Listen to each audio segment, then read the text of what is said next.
bertugas di Satgas Percepatan Penanganan COVID-19 di Kota Bekasi. Itu di bawah naungannya BNPB. Lihat, gue bicara dari sisi kesehatan nih. Gue bicara dari sisi kesehatan. Tapi direspon dengan cara sisi sosial. Itu kalau misalnya daerah area sekolah lu jadi shelter lagi, yang lu salahin lagi siapa? Pak Jokowi, relawan, gua murid lu sebagai satgas.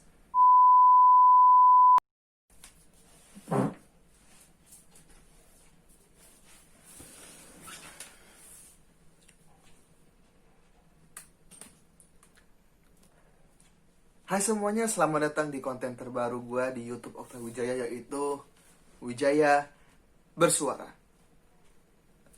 Oke, jadi di episode pertama Wijaya Bersuara ini gua pengen ngomongin soal experience gua atau pengalaman gua selama gua join di Satgas COVID-19. Dan mungkin kalau ditanya apakah mewakili Satgas pada umumnya, sebetulnya enggak juga, karena ini lebih tepatnya ke pengalaman pribadi. Kalau ditanya lebih banyak keresahannya atau kesenangannya, gue akan bisa bilang keresahannya justru. Karena mungkin cukup banyak, mungkin sekitar 10 menit, 15 menit gue akan cerita di sini. Oke, jadi sebelumnya gini sih. Gue bertugas di Satgas Percepatan Penanganan COVID-19 di Kota Bekasi. Itu di bawah naungannya BNPB. Dan tugas gua adalah lebih tepatnya itu ke lingkungan pribadi. Lingkungan sekitar rumah gua. Tapi tidak jarang kita maksudnya gua dengan teman-teman Satgas yang lain itu sering diundang ke beberapa perumahan. Bahkan kita pernah melakukan sosialisasi langsung pada saat di salah satu wilayah itu terdapat ada kasus positif di sana. Kita edukasinya itu ke aparatur tingkat RW. Jadi ya kita educate di sana. Dan itu bisa dibilang masa-masa kesenangan gua, karena gua ngerasa gua hidup ada gunanya nih. Ya kan? Jadi hidup gue tuh bukan cuma sekedar buat makan, tidur, berak, nggak kayak gitu. Tapi ya bener-bener ada pelaksanaan yang bisa gue ambil secara positifnya gitu. Kalau ditanya seperti itu juga, ya memang karena gue banyak banget ketemu orang baru. Gue bener-bener ngerasa teman-teman baru gue ini itu lebih baik daripada gue lah, tapi gue tetap belajar di sana, terus belajar hingga akhirnya gue bisa melakukan yang terbaik untuk di Satgas ini. Cuman kalau ditanya apa keresahannya, ya lumayan banyak sih kalau bicara keresahan. Keresahan gue pertama adalah ketika proses pendaftarannya dulu aja kali ya, itu be a simple banget lah istilahnya. Karena apa? Gue daftar itu dari bulan Maret. Terus hingga akhirnya bulan April Mei gue dapet email itu tentang gue resmi terdaftar. Gue dapet BPJS Ketenagakerjaan. Meskipun BPJS itu bisa cair kalau gue mati karena COVID. Seriusan, jadi tuh BPJS Ketenagakerjaan dari Satgas itu ya nggak berguna juga, karena itu istilah cuma formalitas, dan lagi itu bisa dicairkan kalau gue meninggal karena COVID.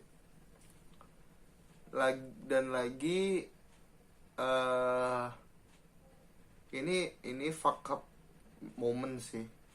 Fuck up momennya adalah ini karena muka gue Cina ya, jadi bangsat lah, emang rasisme tuh masih ada di sekitar gua.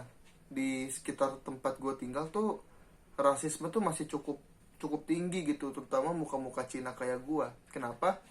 Karena gua share tentang gua adalah bagian dari Satgas, nggak ada yang percaya.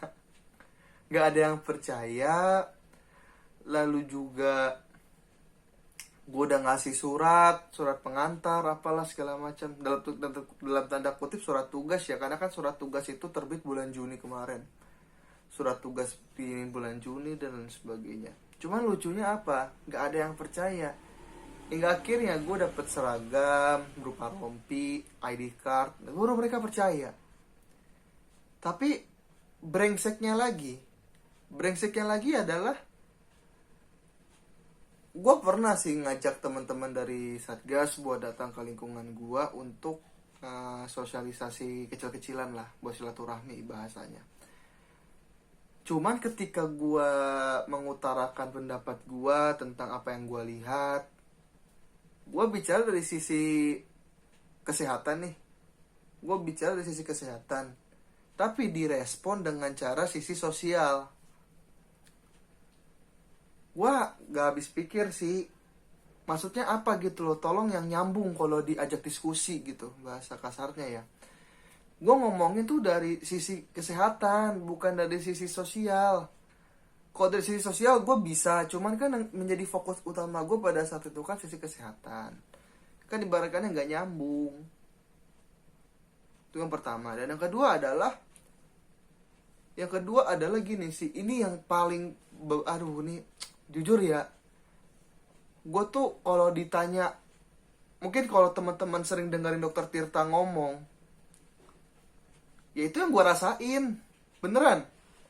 Yang Dokter Tirta tiap hari ngomongin di live IG, yang dia ngomongin di podcastnya Om Deddy, di podcastnya di podcastnya Anji, Mas Anji maksud gue,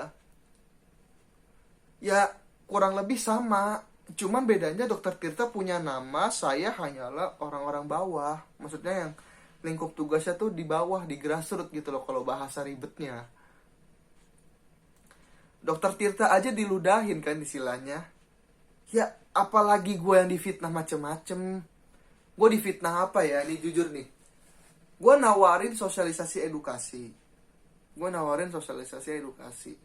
Tapi respon orang-orang kayak gimana? Yang pertama, gue dicap sok pinter.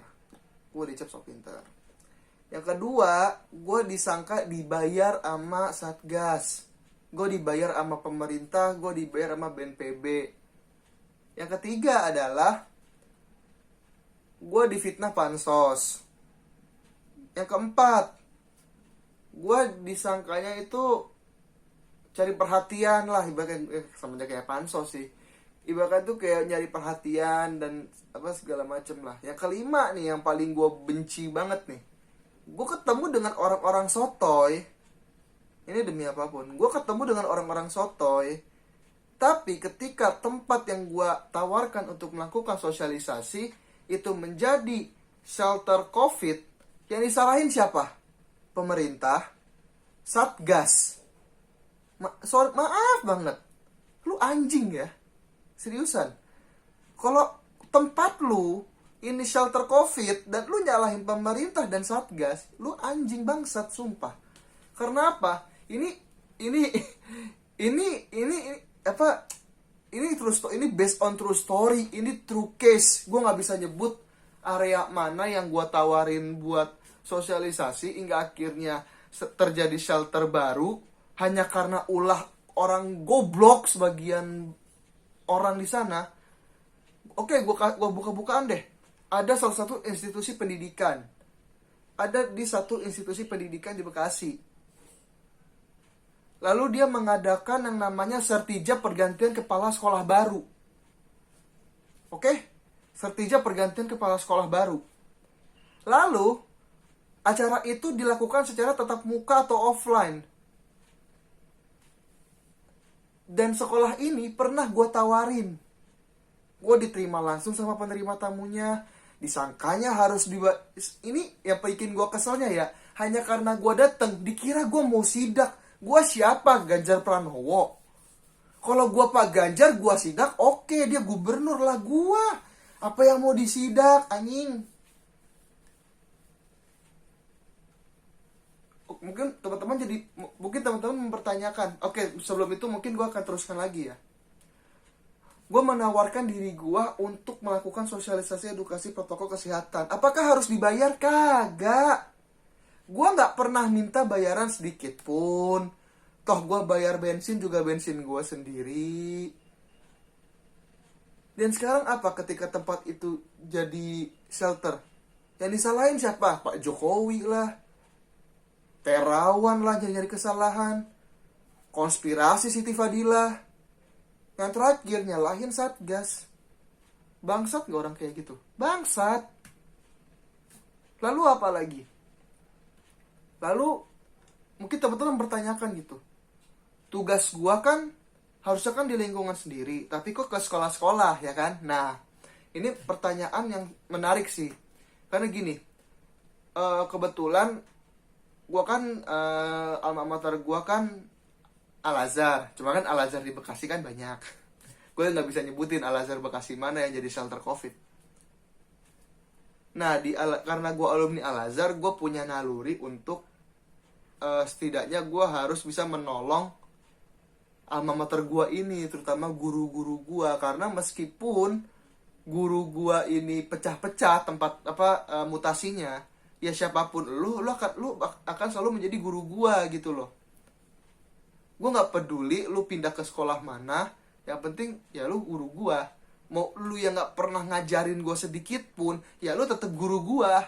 Ibaratnya kayak gitu, dimanapun lu berada, mau lu dari Sabang sampai Merauke, ya lu tetap guru gua. Lu nggak kenal sama gua ya nggak apa-apa, setidaknya gua menganggap lu sebagai guru gua. Ibaratnya kayak begitu. Dan ini yang paling gue kesel sih. Yang paling gue kesel tuh itu, jujur.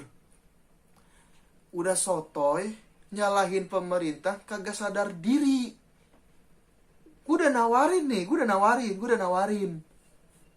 Ayo, mau gak dibikin? Setidaknya paham lah. Malah sotoynya luar biasa, anjir. Lalu yang bikin gue kesel lagi adalah ketika fitnahan gue menerima duit, alias gue punya proyek. Ini bajingan sih yang ngomong kayak gini sih. Jujur ya, gue tekanin ya sekali lagi. Gue gak dibayar sama sekali. Jujur, lillahi ta'ala gue melakukan seperti ini. Oke, gue terlama COVID. Oke, gue di PHK sama rumah siap kerja. Dan ini jujur aja, gue selama 7 bulan itu gue hidup dari bantuan presiden. 7 bulan gue hidup dari bantuan presiden. Dan selama 7 bulan gue gak pernah beli beras. Selama 7 bulan terakhir gue cuman hidup dari bantuan presiden, beras dari bantuan presiden, dan lain segala macem. Jadi kalau lo mengkaitkan korelasi antara gue di Satgas dengan mencari uang, ya gue udah punya dosa malah nambah dosa. Ya oke lah, memang gue buka-bukaan aja ya, rompi Satgas itu sakti. Seriusan, rompi Satgas itu sakti. Kenapa gue bisa bilang sakti? Gue pernah datang ke Indomaret, diperlakukan kayak raja. Bener-bener kayak dituntunin, bener-bener kayak dikasih ditawarin bantuan, malah ditawarin produk. Lu bayangin, ditawarin produk. Lu pernah gak ke Indomaret ditawarin produk? Pernah gak? Gue pernah. Tapi apakah gue terima? Kagak, gue bayar. Bisa aja gue minta dengan jaminan, gue Satgas loh, tolong gue butuh barang nih. Bahasa kasarnya, malak. Tapi kan gue gak mau kayak begitu. Gue mau menunjukkan profesionalisme gue sebagai relawan. Bukan hanya itu.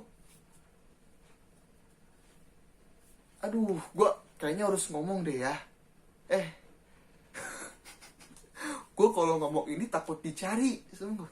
Gak usah lah. Tunggu disangkanya gue ngefitnah orang. Ngapain gue ngefitnah orang gue udah tahu sendiri. Bahkan gue bisa bilang ada oknum yang nyari untung dari rompi Satgas. Ada oknum. Masa gue harus ngomong di sini kan gak juga. Heran gue sumpah.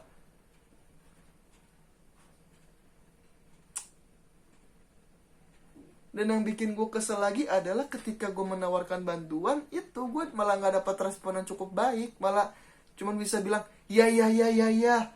Pas tau gue liat di status WhatsApp salah satu guru gue ngadain sertijab. Ngapain ngadain sertijab, bangsat? Kan gue makin kesel ya. Udah tahu di Bekasi udah ada case, di daerah Tambun udah ada case, kok bisa-bisanya ngadain sertijab? Itu kalau misalnya daerah area sekolah lu jadi shelter lagi, yang lu salahin lagi siapa? Pak Jokowi, relawan, gua murid lu sebagai satgas. Percuma pendidikan sampai S2, bangsat. Gue sumpah, gue sampai sekesel itu loh, jujur. Karena apa? Gue udah menawarkan bantuan, disangkanya gue sok pahlawan jatuhnya. Gue gak butuh bayaran, gue gak butuh. Toh juga lu lebih mencintai konglomerat daripada alumni lu yang berjuang untuk orang banyak.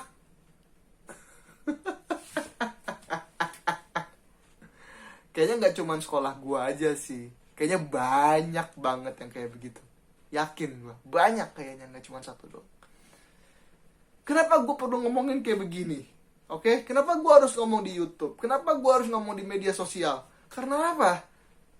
Saat ini, sekolah alias mungkin kantor atau tempat bekerja dan rumah ini menjadi shelter baru.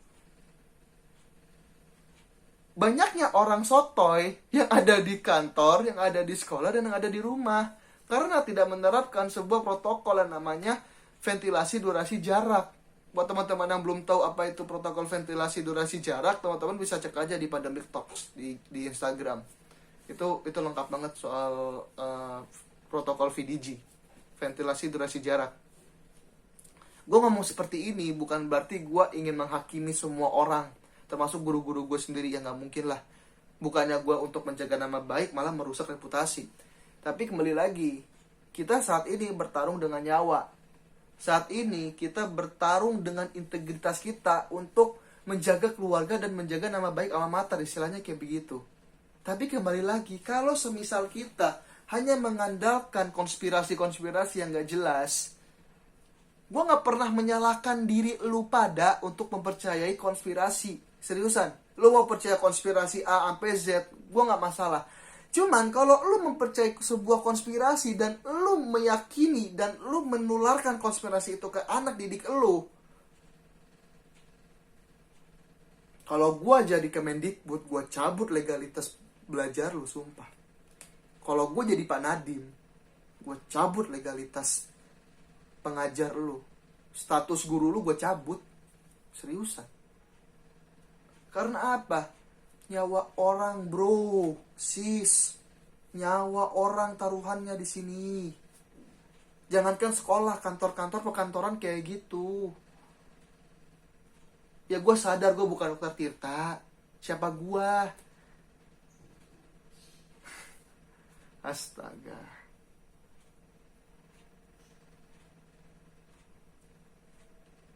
Jadi ya udahlah. Mungkin terakhir dari episode perdana Wijaya Bersuara ini adalah, gue harap buat temen-temen yang sekolah atau para guru dan lain-lain, ya gue cuma bisa bilang tolong dikondisikan aja gitu. Kita benar-benar bertaruh sekarang, kita nggak main-main di sini. Terlepas dari demo itu tanpa anti covid dan sebagainya ya. Oh ya, mungkin terakhir dari gue, mungkin teman-teman kalau mau mempertanyakan sebetulnya sumber terpercaya mana sih yang harus kita ikutin gitu. Yang pertama covid19.go.id, yang kedua statementnya Dr. Tirta, menurut gue tuh sudah cukup dipercaya. Tapi jangan dipercaya 100% karena memang manusia kadang ada tanpa salahnya. Dan yang ketiga adalah, kalau kalian selebgram mending cari endorsean dah. Jangan kalah sama Fatur UGM. Oke? Sampai jumpa.